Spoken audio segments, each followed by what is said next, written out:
दोस्तों, लोकसभा कुशीनगर का चुनावी सरगर्मी बहुत ही तेज हो चुकी है। ऐसे में हमारे साथ भाजपा नेता, पूर्व में विधानसभा प्रत्याशी रहे अंशुमान बंका जी मौजूद हैं और इनसे चर्चाएं करेंगे कि आखिर भाजपा किन किन मुद्दों पर चुनाव लड़ रही है और यहाँ से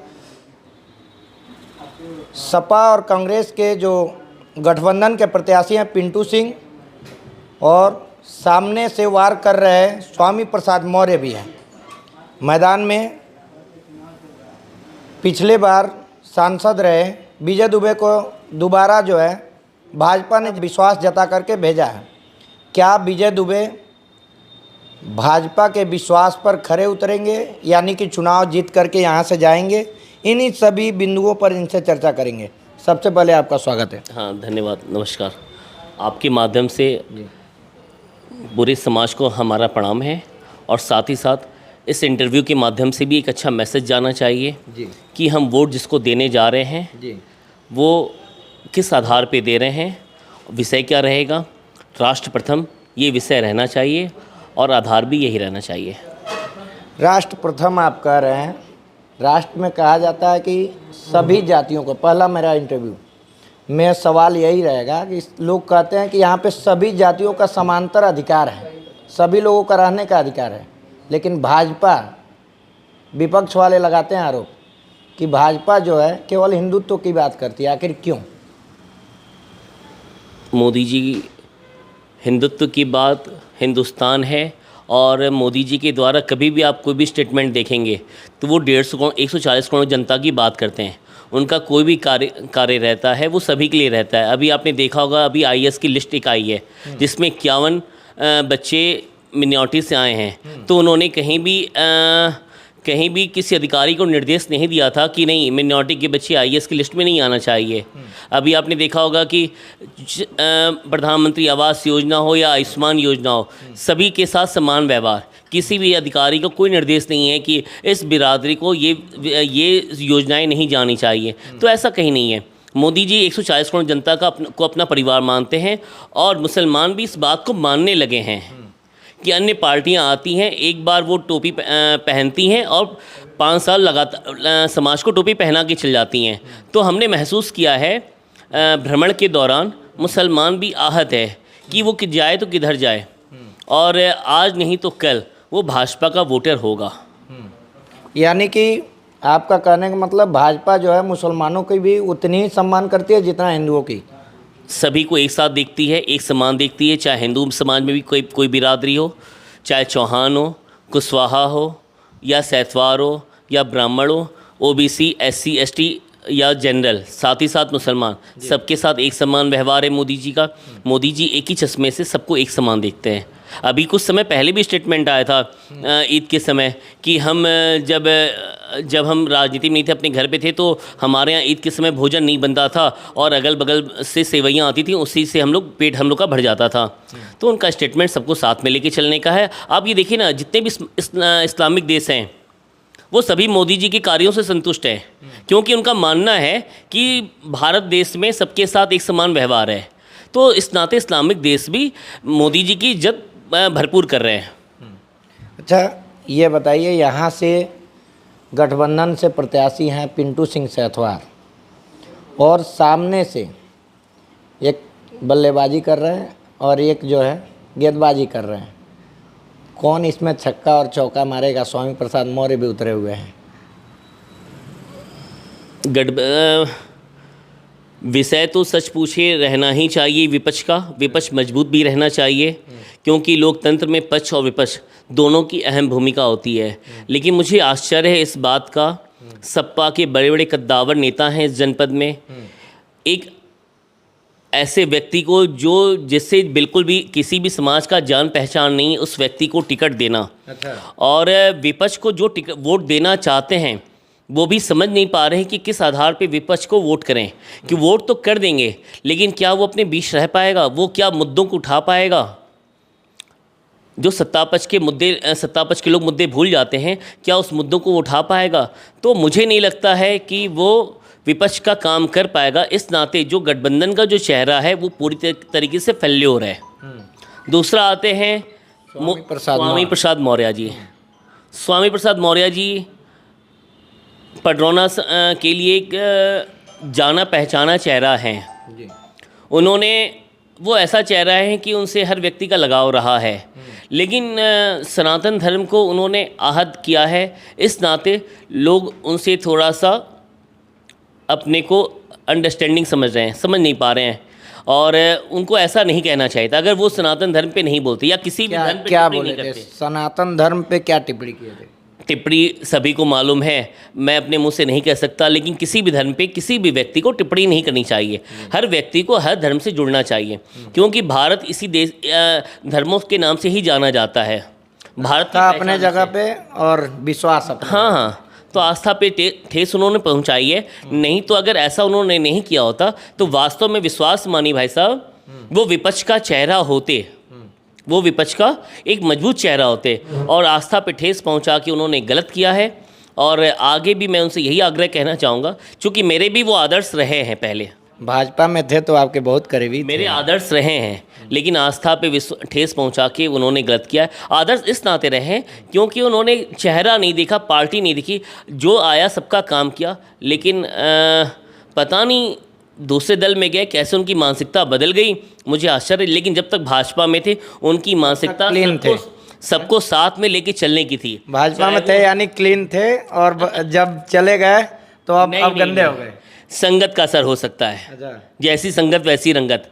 आपने महसूस किया होगा, जब गर्मी आती है तो हम लोग गर्म वो हल्का कपड़ा पहनते हैं, जब ठंडी आती है तो गर्म कपड़ा पहनते हैं। वही संगत का असर है। भाजपा में थे तो सबको साथ में लेके चलने का था, और पता नहीं उस दल में गए तो ऐसा क्या उनको ज्ञान मिला, क्या विज्ञान उनको ऐसा ग्रहण दिया, वो विज्ञान ऐसा क्या महसूस हुआ। यानी मिला जुला के कहा जाए तो लालच बुरी बला है, लालच किए और फंस गए। हाँ? ये उनका व्यक्तिगत विषय है। बस ये है, आस्था पे ठेस किसी भी नेता को नहीं पहुंचानी चाहिए।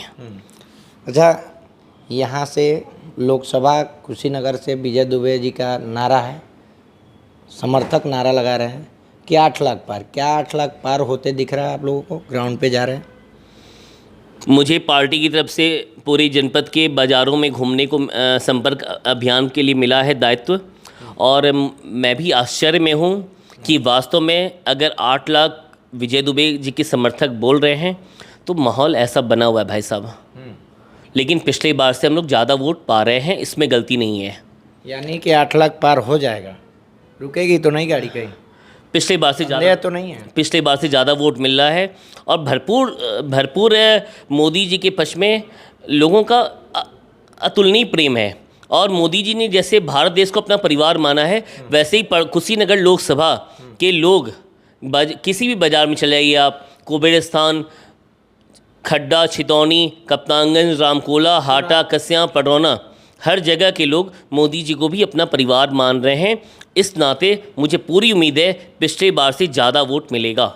चुनाव में लोग इस बार वोट मोदी जी को देख करके करेंगे, विजय दुबे को देख करके करेंगे, या स्वामी प्रसाद मौर्य को देख कर करेंगे? किसका चेहरा मतलब देख करके करेंगे? चेहरा तो सच पूछे मतलब कौन किस पे भारी होगा?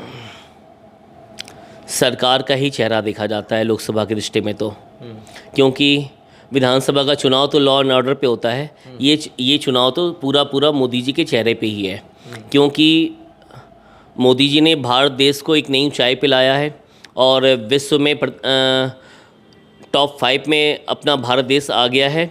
और हमने जो महसूस किया है, जो भी विकसित देश हैं या विकासशील देश हैं या पिछड़े देश हैं, सभी मोदी जी को एक अच्छे सहयोगी के रूप में देख रहे हैं।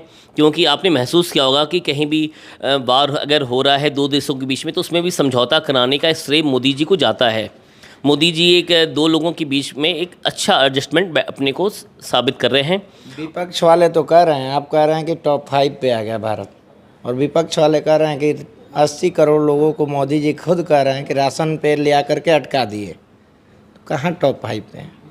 नहीं भारत देश एक देश तो है ही है, साथ ही साथ एक घर भी है, मोदी जी का घर है। और मोदी जी, खैर देश में छोटे लोग भी होते हैं और बड़े लोग भी होते हैं, ये हर देश में, पूरे वर्ल्ड में हर देश में गरीबी भी है, अमीरी भी है। अगर वो अपने लोगों की चिंता कर रहे हैं राशन के माध्यम से, बिजली के माध्यम से, गैस के माध्यम से, तो उसमें बुराई क्या है?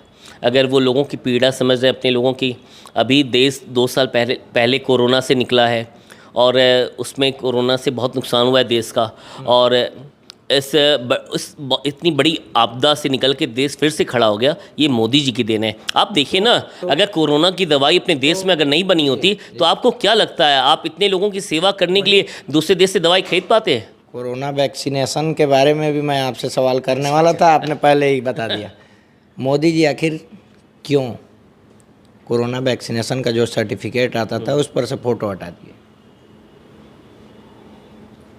कोरोना वैक्सीनेशन निश्चित रूप से ये वैज्ञानिकों की देन है, इसमें गलती नहीं है, लेकिन वैज्ञानिकों को भी इस बात का एहसास था कि कि हम मोदी जी के नेतृत्व में काम कर रहे हैं। क्योंकि मैं इंटरव्यू कर रहा हूँ, विपक्ष वाले भी देखेंगे, कल के डेट में हावी हो जाएंगे। वो लोग लिखते हैं कि आपने सवाल क्यों नहीं किया, और सवाल मेरा करना, पत्रकार हूँ, निष्पक्षता के साथ मैं समझौता नहीं करता हूँ। मैं भी निष्पक्ष, तो मैं आपसे बता रहा हूँ, सवाल इसलिए मैं कर रहा हूँ क्योंकि मोदी जी का फोटो छप के आता था, आपने भी देखा होगा। हाँ, मैं वही बता रहा हूँ। आखिर क्यों हटा?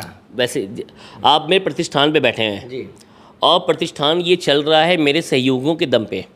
सहयोगी काम तभी करते हैं जब उनका मालिक उनके साथ मिलजुल के काम करता है। वैसे ही देश के वैज्ञानिक काम करते हैं, लेकिन उनका प्रधान सेवक जो अपने को प्रधानमंत्री, जो अपने को प्रधान सेवक कहता है, उनके देख रेख में ये कार्य हो रहा था। तो एक अजीब सी, एक शानदार ऊर्जा के साथ, जबकि विश्वास नहीं था कि भारत देश भी कोरोना वैक्सीन इतनी जल्दी बना सकता है। आप देखिए, हम विकसित देश तो नहीं है, लेकिन विकसित देश की श्रेणी में आने जा रहे हैं, लेकिन फिर भी विकसित देशों की अपेक्षा हमारे वैज्ञानिकों ने अगर कोरोना वैक्सीन बनाई है तो ये उनकी गुणवत्ता है, लेकिन साथ ही साथ मोदी जी की पॉजिटिव ऊर्जा भी है। क्योंकि मोदी जी प्रधान सेवक हैं, उन्हीं की देखरेख में बना है, तो जितना सहयोग वैज्ञानिकों का है उतना ही सहयोग हमारे मोदी जी का है, क्योंकि उनके संरक्षण में ही है। तो अगर हमारे प्रधानमंत्री जी का उस पर लोगो लग रहा है तो क्या बुराई है, क्योंकि उन्हीं से हमारे देश की पहचान है। हमारे मोदी जी कहीं भी जाते हैं तो उससे हमारे देश की ख्याति बढ़ती है, तो उसमें बुराई क्या है? जो भी प्रधानमंत्री रहेगा, उनके कार्यकाल में जो कोई भी कार्य होगा, अगर उसका लोगो लगता है तो उसमें कोई बुराई नहीं है। सर, राहुल गांधी जो है भारत जोड़ो यात्रा चलाए थे, याद है? हाँ, बिल्कुल। राहुल गांधी का भारत जोड़ो यात्रा कह रहे हैं लोग कि बहुत ही प्रभाव डाला है। इस बार जो है वोटर उनसे प्रभावित हुए हैं और गठबंधन कर लिए हैं इस बार समाजवादी से, और सरकार बनाने जा रहे हैं लोग कांग्रेस का। कैसे? अब भाजपा का तो विदाई कर रहे हैं लोग हैं। भारत जोड़ अभियान एक अच्छा नाम है भाई साहब, चाहे विपक्ष करे या पक्ष करे, एक अच्छा नाम है, और ये अभियान हर व्यक्ति को चलाना चाहिए। 140 करोड़ की जनता में हर व्यक्ति को ये अभियान चलाना चाहिए, भारत जोड़ अभियान, क्योंकि एक ऐसा नाम है जिससे एक परिवार दिखता है भारत। और जहाँ तक उनकी राजनीतिक मानसिकता है, मैंने महसूस किया पूरी तरीके से फेल्योर। कांग्रेस कहाँ पूरे देश में हावी थी, उन्होंने हर जगह गठबंधन कर करके अपने को शून्य पे ला दिया। उत्तर प्रदेश जैसे राज्य में 80 सीटें हैं, जहाँ 16 सीटों पे आ गई, 17 सीटों पे आ गई। और अभी मैं अपने जनपद में घूम रहा था, यहाँ उनके कार्यकर्ता हर जगह हैं, लेकिन वो अपने आप को शून्य मान लिए कि वो क्या तैयारी करें। कभी जब विधानसभा चुनाव आएगा तो किसी के साथ गठबंधन, जब लोकसभा चुनाव आएगा तो किसी के साथ गठबंधन। तो उन्होंने अपने कार्यकर्ताओं की एक तरह से हत्या ही कर दी। और आप खुद सोचिए ना, 17 सीटों पे लड़ेगी उत्तर प्रदेश जैसे, जो तय करता है कि प्रधानमंत्री कौन होगा। उत्तर प्रदेश और बिहार जैसे राज्यों में उसको अपने को हर लोकसभा में लड़ाना चाहिए था, लेकिन उनकी मानसिकता कैसी थी मुझे नहीं मालूम, उन्होंने अपने को स्वतः ही समाप्त कर लिया। तो मैं कांग्रेस के बारे में इससे ज़्यादा क्या बोलूं, कांग्रेस सुन पे आ गई। अच्छा, यहाँ से बीएसपी से SN चौहान है, लोग कह रहे हैं कि चौहान जो बिरादरी थी वो भाजपा के तरफ पूरा झंडा ले करके बुलंद करती थी भाजपा का। इस बार चौहान बिरादरी कटते नज़र आ रही है, क्या लगता है? ग्राउंड पे जा रहे हैं आप? क्योंकि आपने बीएसपी का नाम लिया तो मैं बहन जी को आपके माध्यम से नमस्ते भी करना चाहूँगा, क्योंकि उनके समय भी अनुशासन बहुत अच्छा रहा है। लेकिन इस पता नहीं ऐसा क्या हो गया कि अभी पिछले विधानसभा चुनाव में उन्होंने टिकट तो दिया लेकिन किसी भी प्रत्याशी के लिए प्रचार प्रसार नहीं किया। और इस बार भी टिकट तो दिया है, टिकट उसने जिसने भी लिया, लेकिन कहीं भी संगठन दिख नहीं रहा है। और रही बात चौहान समाज पहले भी भाजपाई था और आज भी भाजपाई है और कल भी भाजपाई रहेगा। मैं चौहान समाज से हमारी मित्रता है, मैं मिला हूँ, गेट टुगेदर किया हूँ। कहीं भी चौहान समाज भ्रमित नहीं होने जा रहा है, कहीं भी जात के नाम पे वोट नहीं देने जा रहा है, कहीं भी पार्टी के नाम पे वोट नहीं देने जा रहा है। उसका DNA पूरा राष्ट्र प्रथम की तरफ ही है और आज भी है। उसके लिए पहले राष्ट्र है, तो राष्ट्र हित में वो मोदी जी को ही मतदान करने जा रहा है, इसमें गलती नहीं है। कुशवाहा वोटर की बात की जाए तो कुशवाहा वोटर ये तो भगत समाज है और भगत समाज का आप पर्यायवाची जानते ही हैं। कहने को आप महसूस करेंगे कि जब अन्य दल जहां उनके पास वोट नहीं है तो जातिगत आधार पे वो वोट लेना चाहते हैं, जातिगत आधार पे वोट लेना चाहते हैं। कुछ लोग इसमें फिसल भी जाते हैं, 100% नहीं, लेकिन हाँ मैं मानता हूँ कुछ लोग जात के नाम पे फिसल जाते हैं। लेकिन मैं उनसे सभी से आग्रह करना चाहूँगा, आप जात के नाम पे वोट न करें, क्योंकि आपके अगल बगल पड़ोसी भी आपकी जो मित्र हैं और आपके बच्चों के भी जो मित्र हैं वो जात के नाम पे नहीं है। आप जहाँ अपने बच्चों को पढ़ाने भेज रहे हैं वो जात के नाम पे स्कूल पे नहीं भेज रहे हैं। आप जब हर जगह सामाजिक रूप से जहाँ जी रहे हैं वहाँ जब जात नहीं देख रहे हैं तो चुनाव में जात क्यों देख रहे हैं। तो मैं आपको कहना चाहूँगा कि भ्रम फैलाया जा रहा है कि कुशवाहा समाज कुशीनगर लोकसभा में कुशवाहा समाज हो या चौहान समाज हो या सैतवार समाज हो जात के नाम पे वोट कर रहा है। क्यों जात के नाम पे वोट करेगा जब हमारी आप सबकी पहचान, हम सबकी पहचान कुशीनगर जनपद के नाम पे है। तो हम सब यही चाहते हैं एक साथ रहें और एक साथ चलें, क्योंकि जनपद किसी जात का नहीं है। तो विश्वास मानिए मित्र, कोई भी जात के नाम पे वोट नहीं करने जा रहा है। हाँ कुछ वोट जा सकता है और आपके चैनल के माध्यम से मैंने आह्वान भी किया है कि जात के नाम पे वोट न करें। हाँ अगर आपको लगता है कि प्रत्याशी वो अच्छा है आप वोट करें, लेकिन जात के नाम पे न करें। अगर ये हल्ला है तो इस भ्रमित विषय को भी दूर करें कि हम जात के नाम पे वोट नहीं कर रहे हैं, हम कुशीनगर के हित के लिए वोट कर रहे हैं। और जिसको भी करना चाहें आप, हम तो भाजपा के पक्ष में कहेंगे, बाकी आपका विषय है, लेकिन जात के नाम पे वोट नहीं होना चाहिए। गलती नहीं कर रहा हूँ ना मित्र। जब विजय दुबे जी भी लगातार ग्राउंड पे जा रहे हैं, उनको जनता का समर्थन कैसा मिल रहा है? विजय भैया हमारे बड़े भैया हैं और मुझे याद है कि हिंदू या वाहिनी को गांव-गांव में उन्होंने ही खड़ा किया था। एक संगठन को खड़ा करने का श्रेय उनको जाता है।